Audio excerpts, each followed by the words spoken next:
Siapa sendirian Pak Anton? Ya. Sendirian? Ya. Oke, monggo ganti posisi Pak Anton mau rapat ke paroki. Ya.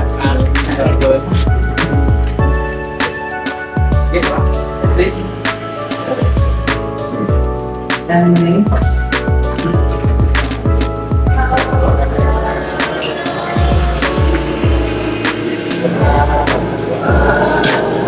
Berkah jalan.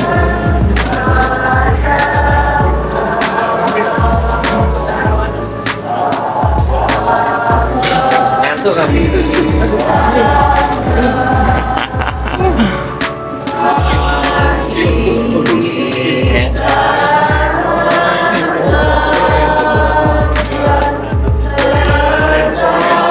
Mau di mana?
Dalam nama Bapa dan Putra dan Roh Kudus. Amin. Semoga kasih karunia Allah, sumber kekuatan dan kehidupan selalu beserta kita.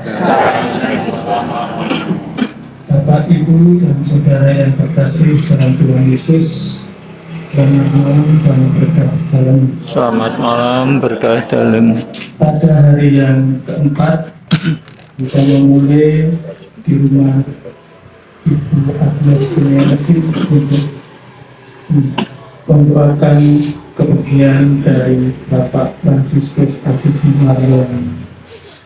Kita berkumpul lagi untuk lebih mendekatkan diri kepada Tuhan, untuk mendengarkan sabdanya yang menggambarkan pertobatan seperti hidup kembali. Kita juga berdoa untuk saudara kita Bapak Fransiskus Asisi Mariono yang 4 hari lalu dipanggil ke pangkuannya, serta bagi keluarga yang ditinggalkan agar tetap dipersatukan dalam kasih-Nya.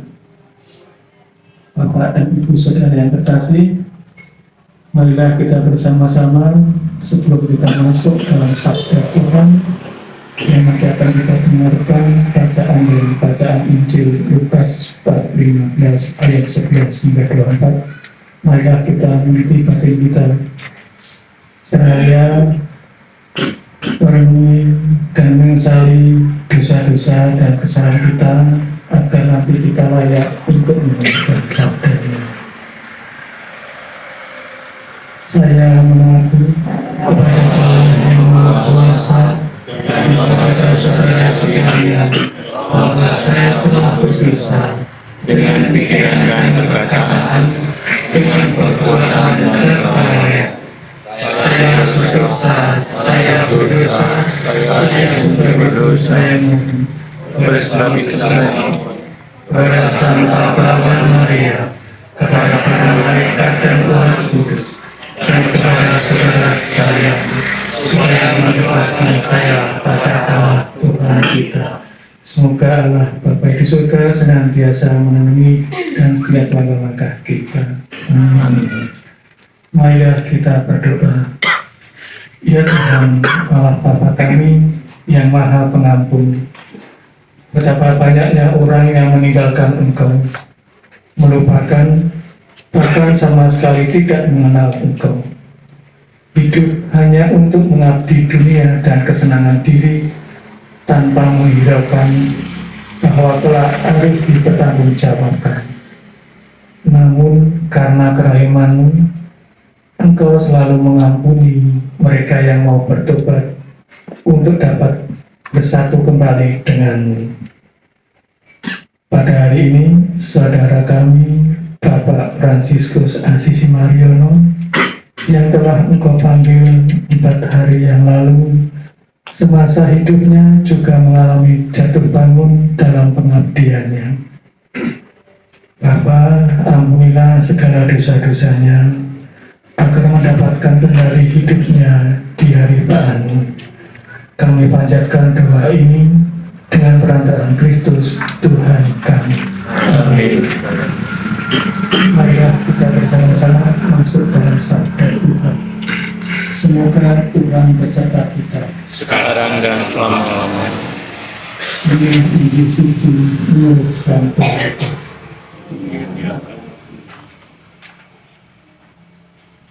Yesus berkata lagi, ada seorang mempunyai 2 anak laki-laki.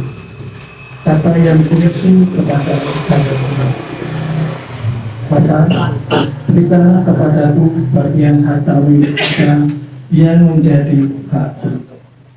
Lalu ayahnya membagi-bagikan harta kekayaan itu di antara mereka. Beberapa hari kemudian, anak bungsu itu menjual seluruh bagiannya itu, lalu pergi ke negeri yang jauh. Di sana ia memboroskan harta miliknya itu dengan hidup berfoya-foya. Setelah dihabiskannya semuanya, timbullah bencana kelaparan di dalam negeri itu, dan ia punya menjadi orang. Maka akhirnya ia pergi kepada bapaknya. Ketika ia masih jauh, ayahnya telah melihatnya. Lalu tergeraklah hatinya oleh belas kasihan. Ayahnya itu berlari mendapatkan dia, lalu merangkulnya dan mencium dia. Kata anak itu kepadanya, Bapak, aku telah berdosa terhadap surga dan terhadap Bapa. Aku tidak layak lagi disebutkan anak Bapa. Tetapi ayah itu berkata kepada hamba-hambanya, lekaslah bawa kemari jubah yang terbaik, pakaikanlah itu kepadanya, dan kenakanlah cincin pada jarinya dan sepatu pada kakinya. Dan ambillah anak lembu tambun itu, sembelihlah dia, dan marilah kita makan dan bersuka cita. Sebab anakku ini telah mati dan menjadi hidup kembali. Ia telah hilang dan didapat kembali. Maka mulailah mereka bersuka cita. Demikianlah sabda Tuhan. Bapak, Ibu, dan saudara terkasih,